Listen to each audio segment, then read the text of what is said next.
Hi, my name is Amirul from sections 114. Today I'm going to talk about the novel Journey to the Center of the Earth by Jules Verne.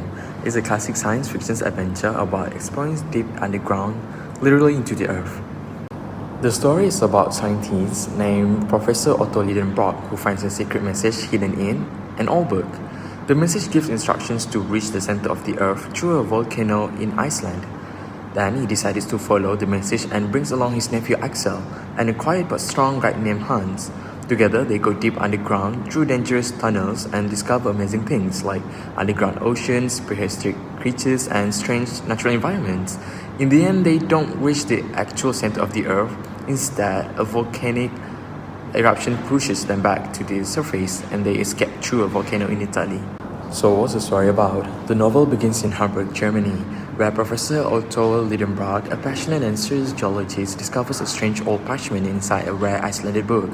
The message is written in code, and with help from his nephew Axel, they manage to decode it.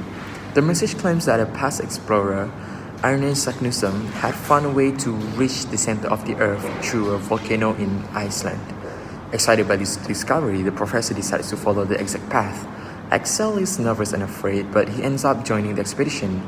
They travel to Iceland, hire a local guide named Hans, and together the three of them enter the Snæfellsjökull volcano to begin their journey underground. From that point on, the story becomes a mix of science, danger, and exploration. They face many challenges such as getting lost, running out of water, almost dying from thirst, and even encountering giant prehistoric creatures. Axel gets separated at one point, and they also sail across a massive underground sea. In the end, they accidentally cause a volcano eruption and are blasted out of Mount Stromboli in Italy, thousands of kilometers away from where they started. There are three main characters in the story. First, Professor Lidenbrock, who is intelligent but very stubborn and obsessed with his missions. Secondly, Axel, the young nephew who narrates the story. He starts off fearful and doubtful, but he grows more courageous as the journey goes on. And thirdly, Hans, the Icelandic guide who is quite calm and very loyal. He's the one who saves them many times when things go wrong.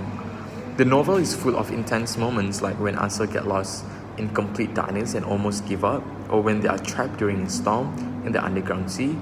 These scenes show both the physical dangers and the mental pressures of their journey. To be honest, I don't really enjoy the book that much. While the concept of exploring inside the earth is very creative, I felt that some parts were too slow and focused too much on scientific explanations, which made it a little hard to stay interested. Personally, I prefer stories that have more emotional drama or faster action.